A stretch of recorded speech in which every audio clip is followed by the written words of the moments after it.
All right, home brewers, here is another V60 demo from Dave, your roaster, green bean buyer. What we've got here is a Brazil that I roasted the other day. Wonderful coffee. You can see some of the coffees are slightly different color. Those are called Quakers in the business. So wonderful coffee. I had to test it the other day when I first roasted it because of the Quakers were making me nervous. They're fine. They don't affect the taste. I've got 33 grams here. I'm going to get it wet.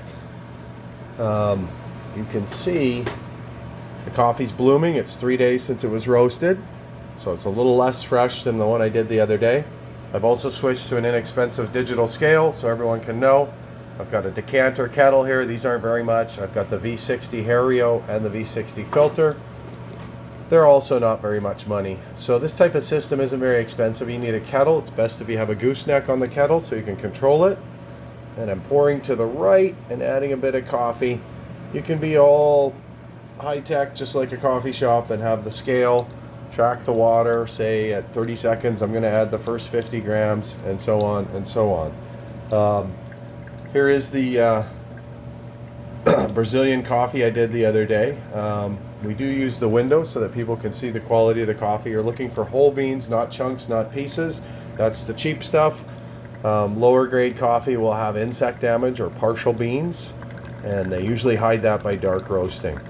So this coffee that I did see the Quakers, and you can see some of the lighter ones in there, and they're just coffees that don't roast up very well, but they don't negatively affect the taste necessarily. And that's what I was cupping the other day when I was a little nervous because I saw too many Quakers.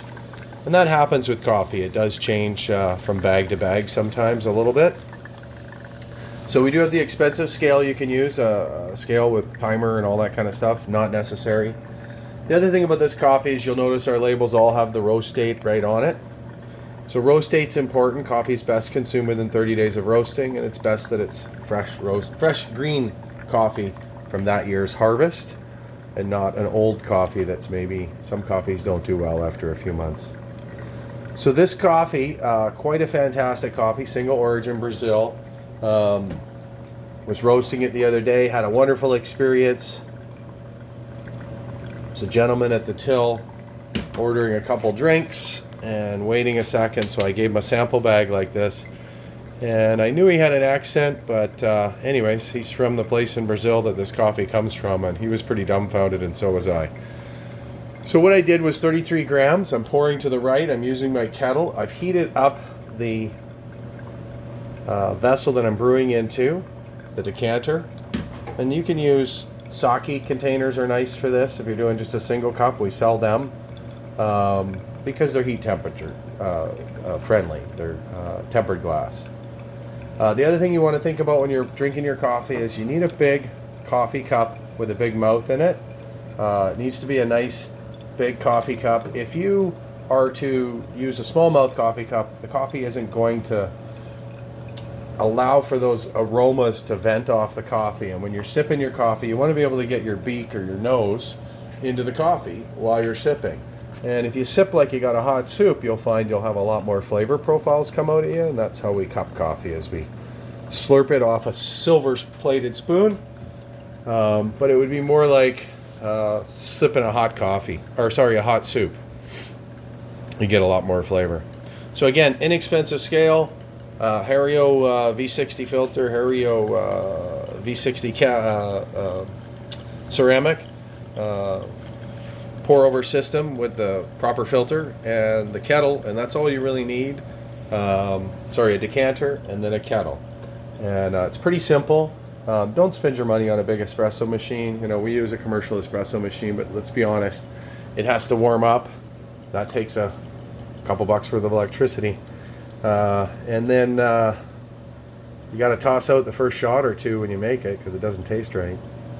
So the pour over, it's like a 4-minute brew, 3-minute brew. I've got my kettle full, so I'm going to call it a day right here. I've got 2 cups of coffee.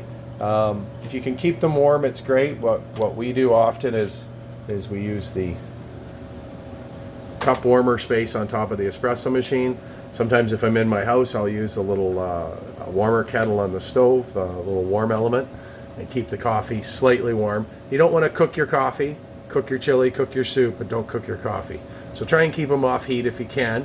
But a little heat like this to keep it warm in the 5 or so minutes it takes you to drink your couple of cups of coffee or share them. Again, inexpensive scale, not a lot to this. Good quality coffee, whole bean, not chunks and pieces, not dark roast, and not oily. If your coffee beans are oily, that means they're old. And that's been your roaster demo this morning from Dave Parrott, your roaster here at Grabba Jabba and Green Bean Buyer. Have a fantastic day.